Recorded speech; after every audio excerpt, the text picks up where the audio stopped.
olmuş oğlum? Köpek ne yapmış? Ne olmuş? Babacığım, Ne şikayet? kutik sakardo, seviyor. Quiero kutik sakardo, buka buka. Quiero go bak pesevara uzeno rak. Quiero sono lop kozen. Ano vere che verde kano ve çole. Go kutike dey sono. Bueno ya pasta pufele beno. Persi sanyanene kene ve velera. Quiero mañana rana que debo de besar el bebeco. Yo no con ruculato ha. Mande sebu ha. Wish. Babaş efendi diyor ki ne olsun? Ne olmuş ki? Ne olmuş? Bir bilelim ne olmuş. Daha ne olsun diyor.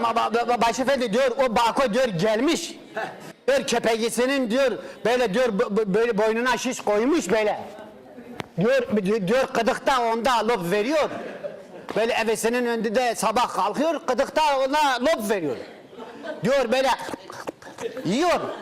Perç pufele oluyor diyor. Geliyor ki bizi yutsun diyor. Daha ne olsun diyor.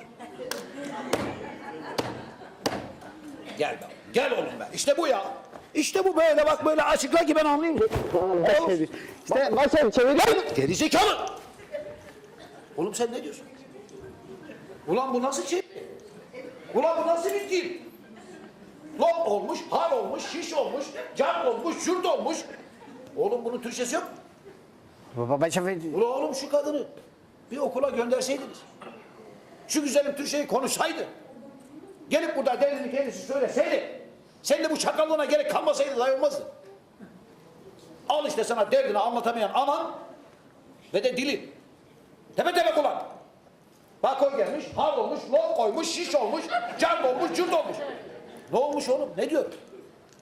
Ben size diyorum ki sizin dilinizi toplama.